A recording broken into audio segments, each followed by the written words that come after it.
Hello student and welcome again to the class of engineering mechanics. I am Alok Sharma. आज हम एक और problem देखेंगे। हम इससे पहले के वीडियो में डिस्कस कर रहे थे प्रॉब्लम बेस्ड ऑन लाइंस, तो उसी में हम और आगे बढ़ते हैं, एक और प्रॉब्लम देखते हैं।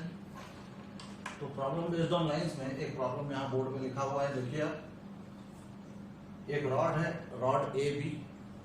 इस रॉड ए बी में एक वेट लगा हुआ है W, जिसका वैल्यू है 60 किलो न्यूटन।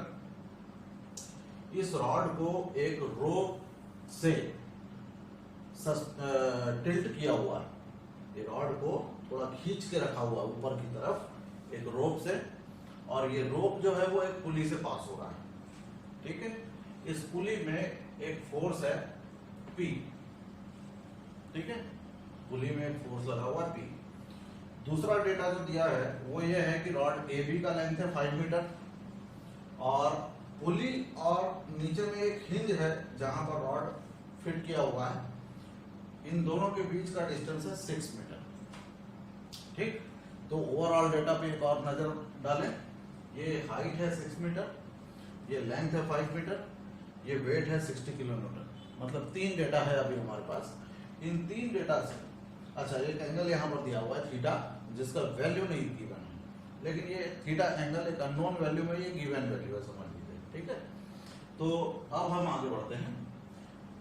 क्वेश्चन में पूछा गया है, क्वेश्चन में पूछा यह है कि find the axial force in the bar A B. अब ये ध्यान दीजिएगा, इसमें ये नहीं लिखा है कि find the force in the bar A B, इसमें लिखा है find the axial force in the bar A B. तो एक्सियल फोर्स का मतलब होता है आइदर टेंसाइल फोर्स और कंप्रेसिव फोर्स। ठीक है, और वो एक्सिस के डायरेक्शन में लगता है। ठीक है, ये हम देखेंगे और बाद में। ठीक, तो ध्यान दीजिए, find the axial force in the bar A B. और दूसरा जो पूछा है limiting value of tension T. ठीक है, जो टेंशन टी लगेगा, ये रोप में एक टेंसाइल फोर्स होगा। ठीक है, तो limiting value of tension T when the bar is vertical. जब ये बार वर्टिकल होगा, ये बार जो है वो थीटा डिग्री पे है। ठीक, जब ये बार वर्टिकल हो जाएगा, ऐसा सीधा हो जाएगा, ठीक है, यह 90 डिग्री होने को होगा, उस समय टी का वैल्यू कितना होगा। लिमिटिंग वैल्यू मतलब मिनिमम मैक्सिमम वैल्यू जो भी होगा वो कितना होगा। ठीक है, ये हमको फाइंड करना है। तो देखिए, आइए इसको कैसे सॉल्व करते हैं। ये इसके लिए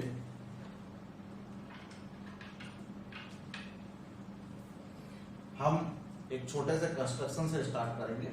कंस्ट्रक्शन ये है कि ये जो डायग्राम बना हुआ है, इस डायग्राम में हमको एक बड़ा सा यहाँ ट्रायंगल दिख रहा है। अब ये ट्रायंगल जो है ये राइट एंगल ट्रायंगल तो है नहीं, क्योंकि ये एंगल यहाँ पर 90 डिग्री कहीं पर भी नहीं है। ये 90 डिग्री जैसे लग रहा है, बट ये 90 डिग्री है नहीं, क्योंकि किसी भी अलग अलग पोजीशन पे ये एंगल बदलता है। ठीक है, तो अभी हम एक काम करते हैं, यहाँ पर हम एक हॉरिजॉन्टल लाइन ड्रॉ करते हैं।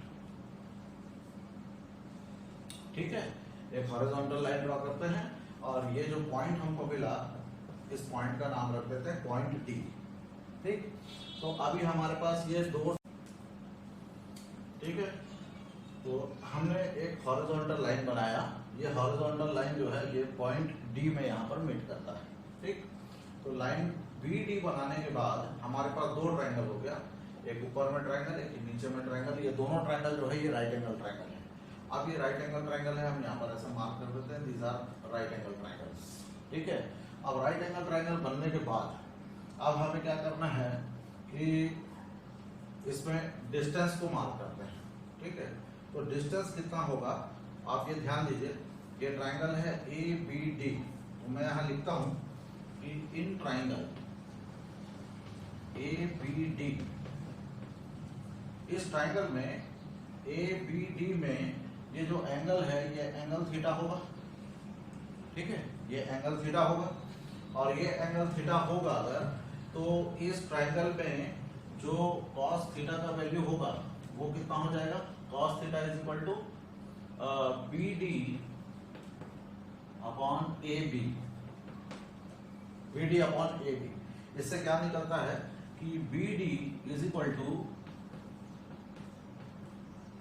ए बी cos थीटा, मतलब 5 cos थीटा। इसी तरीके से साइन थीटा लिखता हूं मैं, sine theta is equal to हो जाएगा A D upon A B, तो ये हो जाएगा AD is equal to AB sine theta. इसका मतलब ये हो गया 5 साइन थीटा। तो इस तरीके से हमने दो वैल्यू फाइंड किया, BD और AD का। अब हम इसको यहां लिख देते हैं, ये हो जाता है 5 cos थीटा और ये हो जाता है 5 साइन थीटा। ठीक है, ये लेंथ हो गया यहां से लेके यहां तक का।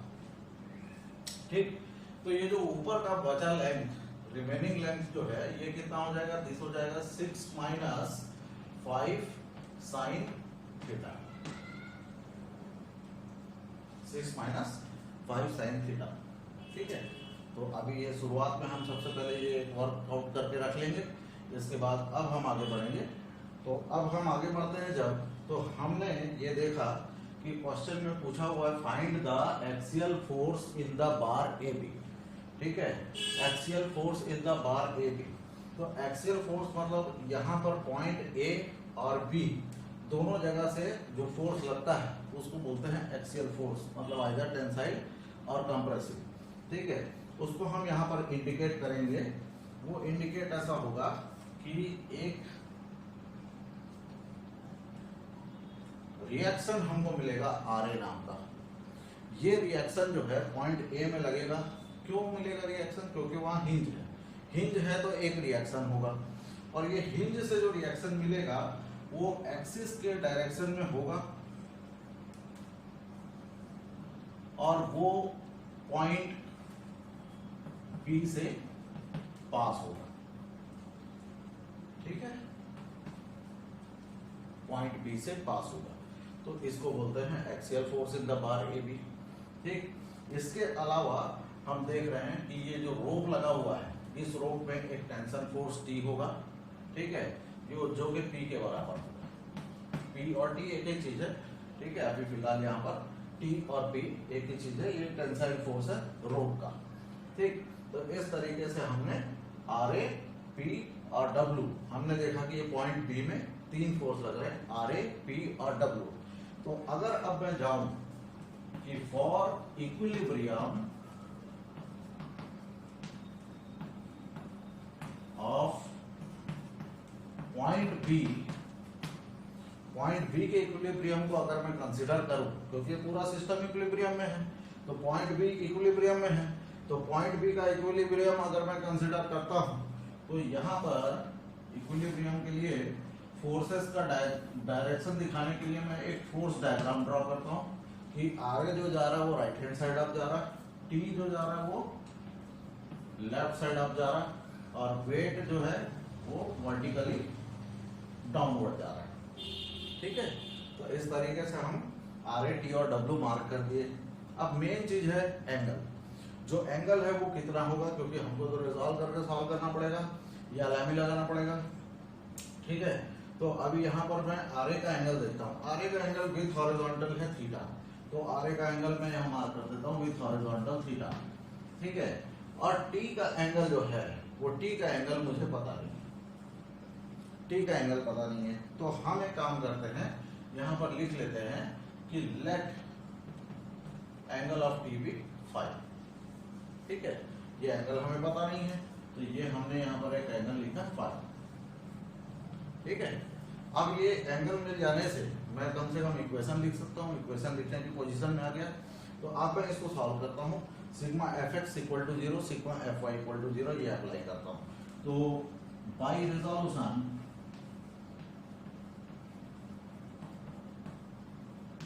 मेथड हम क्या कर सकते हैं, सिग्मा fx इक्वल टू 0 इसका इक्वेशन लिखते हैं। तो सिग्मा fx इक्वल टू 0 का इक्वेशन बनेगा RA cos theta minus T cos phi equal to 0। ये कैसे बनेगा, उसके लिए हमको फोर्सेस को रिजॉल्व करना होगा। फोर्सेस को जब हम रिजॉल्व करेंगे तो RA का कंपोनेंट बनेगा RA cos थीटा, ये यहाँ नीचे बनेगा, और ऊपर की तरफ बनेगा RA sin थीटा। ठीक है, मैंने आपको पहले हर वीडियो में बताया है कि जहां पर भी एंगल होगा वहां पर cos कंपोनेंट होगा। उसके बाद हम टी का भी कॉम्पोनेंट बना देते हैं।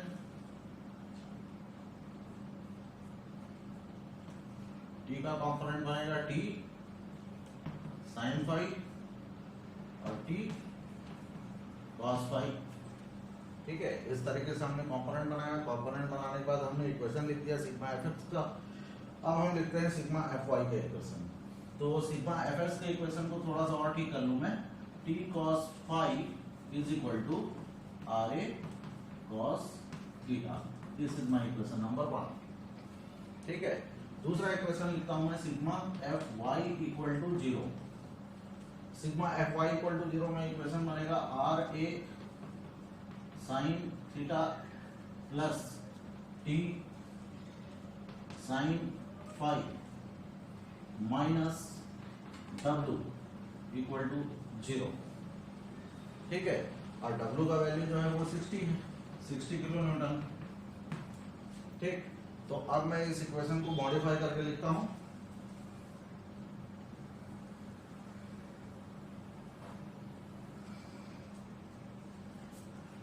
T sine phi is equal to 60 minus R A sine theta. ठीक है, तो ये हमने दो इक्वेशन लिखा। पहला इक्वेशन है टी कॉस फाई, दूसरा इक्वेशन है टी साइन फाई। अब ये दो इक्वेशन जो हुए, इन दो इक्वेशन को मैं डिवाइड कर रहा हूं। Dividing equation 2 by equation 1। ठीक, तो ये हो जाएगा T sine phi upon T cos phi is equal to 60 minus R A sine theta upon R A cos theta. ठीक है, इस तरीके का बन जाएगा। तो यहां पर t और t कैंसिल हुआ, हमारे पास बचेगा tan फाई।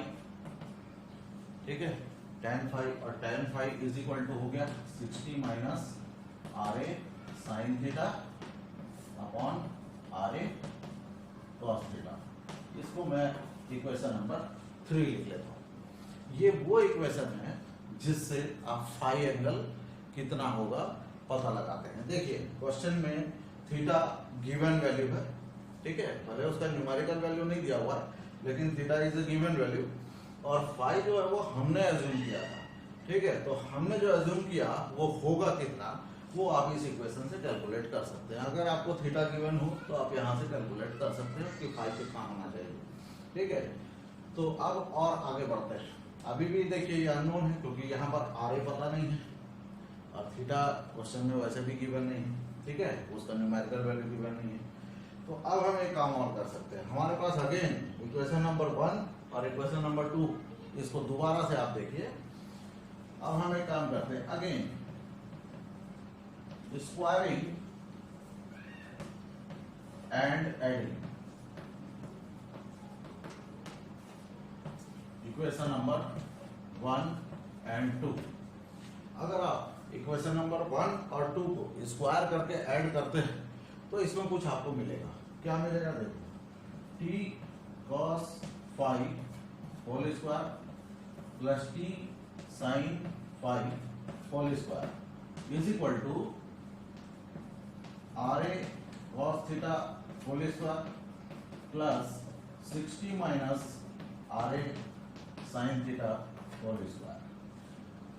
ऐसा इक्वेशन हो जाएगा। अब ये जो इक्वेशन होगा ये तो बन जाएगा T square 2t square.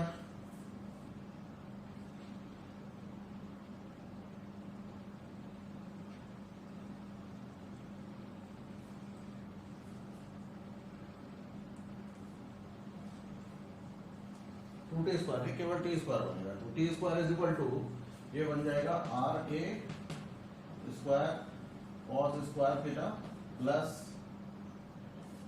60 minus R A sine theta का स्क्वायर।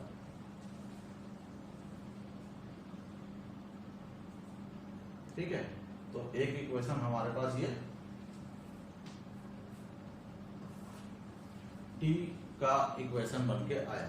तो ध्यान दीजिए हमको टी भी फाइंड करना है यहाँ पर, ठीक है। और दूसरा हमको रिएक्शन भी फाइंड करना है, एक्सियल फोर्स मतलब आरए भी फाइंड करना है। तो आरए और टी ये दोनों का वैल्यू हमको पता लगाना है, ठीक है।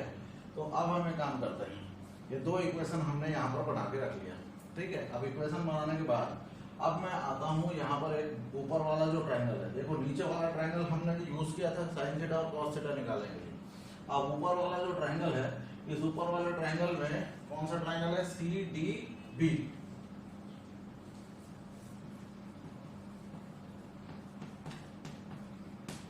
ट्रायंगल सी डी बी, इस ट्रायंगल में ये एंगल फाई है, ठीक है। और मैं tan फाई लिखूं तो कितना होगा, क्योंकि मुझे हाइट भी पता है, बेस भी पता है। तो tan फाई अगर मैं लिखूं तो कितना होगा, tan phi is equal to ये हो जाएगा 6 - 5 sin theta upon 5 cos theta, ठीक है। तो देखिए अब यहाँ पर हमने कितने पार्ट में इस क्वेश्चन को वर्कआउट किया। सबसे पहले हमने sin थीटा cos थीटा निकाला, उसके बाद हमने पॉइंट बी में इक्विलिब्रियम का इक्वेशन लगाया।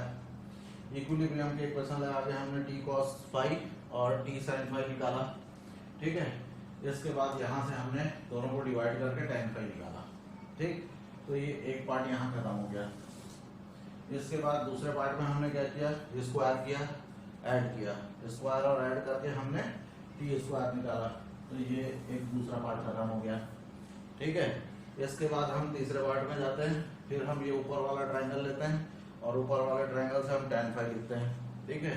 ये हो गया। अब हम इसको सॉल्व करेंगे। अब ये tan फाई भी है, ये भी tan फाई है, ये भी tan फाई है, दोनों हमारे पास tan फाई है। इक्वेशन नंबर 3 और 5 दोनों tan फाई है, ठीक। तो इक्वेट करते हैं, इक्वेटिंग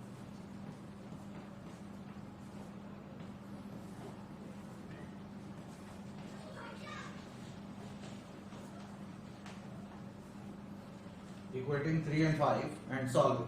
अगर आप ये दोनों को इक्वेट करते हैं और सॉल्व करते हैं तो आपको मिलेगा RA is equal to 50 kilo Newton,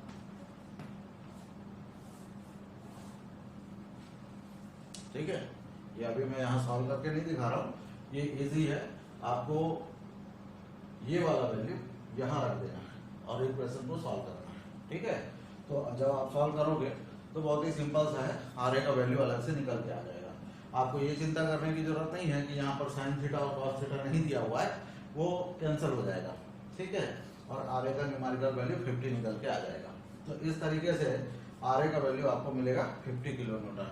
अब ये हमारा पहला आंसर हो गया, R is equal to 50 kilo newton, ठीक है। Axial force in the bar, ये जो एक्सियल फोर्स निकाला था ये आर ए, ठीक है। तो आर ए हमने फाइंड कर लिया 50 किलो न्यूटन, ठीक।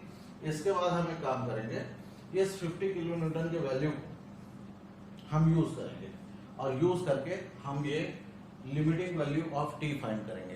कैसे फाइंड करेंगे, देखो लिमिटिंग वैल्यू ऑफ टी, इसको फाइंड करने के लिए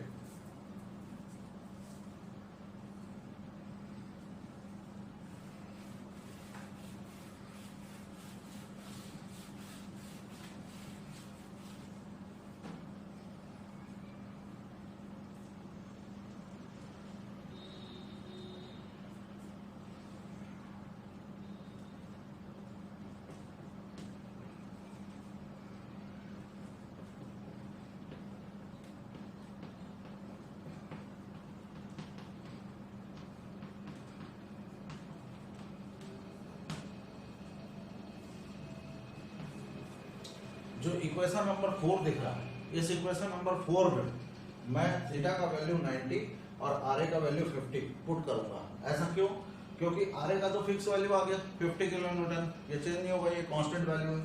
और थीटा इज इक्वल टू 90 इसलिए क्योंकि यहाँ पर लिखा हुआ है कि when the bar is vertical, जब ये बार वर्टिकल होगा, जब ये बार ऐसे वर्टिकल होगा तो ये एंगल थीटा जो है दिस विल बिकम 90 डिग्री, ठीक है। तो ये 90 डिग्री हो जाएगा।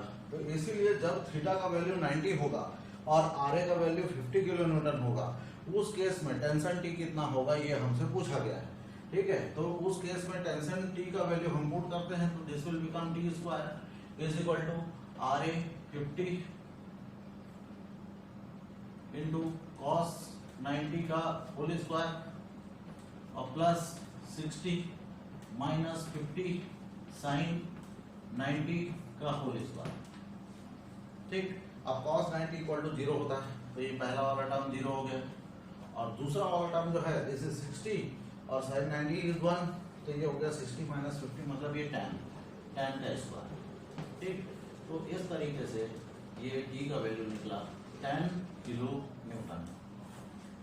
This is limiting value of t। ठीक है, तो इस तरीके से देखिए दो आंसर हमको निकालने थे, एक RA का वैल्यू निकालना था, RA equal to 50 kilo newton. मैं आपको बार बार बोल रहा हूँ कि ये RA का वैल्यू मैंने यहाँ डायरेक्ट लिख दिया है, लेकिन आप इसको इक्वेट करके सॉल्व करके देखिए जरूर। ठीक है, और मैं यहाँ सॉल्व करके आपको दिखा सकता था, बट ये सब अगर रब हो जाएगा तो फिर थोड़ा सा एक साथ दिखे तो ज़्यादा अच्छा रहता प्रॉब्लम। ठीक है, तो खैर रेडी हो, और ये RA निकल जाने के बाद जब आपको t का वैल्यू निकालना होगा तो t के लिए ऑलरेडी एक इक्वेशन यहाँ बना हुआ है, इसमें वैल्यू पुट कर देना, जिससे t का वैल्यू आ जाएगा, t is equal to 10 kilo newton. ठीक है, तो इस तरीके से लाइन बेस्ड प्रॉब्लम जो है वो एक प्रॉब्लम इस तरीके से हमने देखा, ये थोड़ा टिपिकल टाइप का प्रॉब्लम है, और ये तरीके से आपको ये सॉल्व करने का जो स्टेप है ना, ये 2-3 बार आपको बनाना पड़ेगा ताकि आपको ये याद रह सके। और भी आप दूसरे तरीके से इसको सॉल्व कर सकते हैं, जो भी आपके दिमाग में आए। जरूरी नहीं है कि यही एक प्रोसीजर होता है न्यूमेरिकल बनाने के लिए, कोई एक पर्टिकुलर प्रोसीजर ही नहीं होता, कभी आप कुछ और वे में भी इसको सॉल्व कर सकते हैं। तो जो आपके दिमाग में अगर कोई दूसरा आइडिया है तो आप उसको अप्लाई कीजिए, बट आंसर जो है आपका वो इतना ही आना चाहिए, ये आंसर फिक्स है। ठीक है, तो ये न्यूमेरिकल को आप कॉपी में बनाइए और कॉपी में बना के इसको प्रैक्टिस कीजिए। और मैं आपको अगेन फिर एक बार रिमाइंड कराऊंगा कि कभी भी जब आप वीडियो देखते हैं तो कॉपी और पेन साथ में लेके बैठिए, और साथ में क्वेश्चन लिखिए, डायग्राम बनाइए, और साथ में सॉल्व करते चलिए, उससे आपको ज़्यादा बेटर समझ में आएगा। ठीक, और अगर आपको ये वीडियो अच्छा लगा तो आप प्लीज़ इस चैनल को सब्सक्राइब कीजिए, ताकि आने वाले वीडियो और आने वाले जो न्यूमेरिकल और टॉपिक्स हैं वो आपको हमेशा अप टू डेट मिलते रहें। Thank you.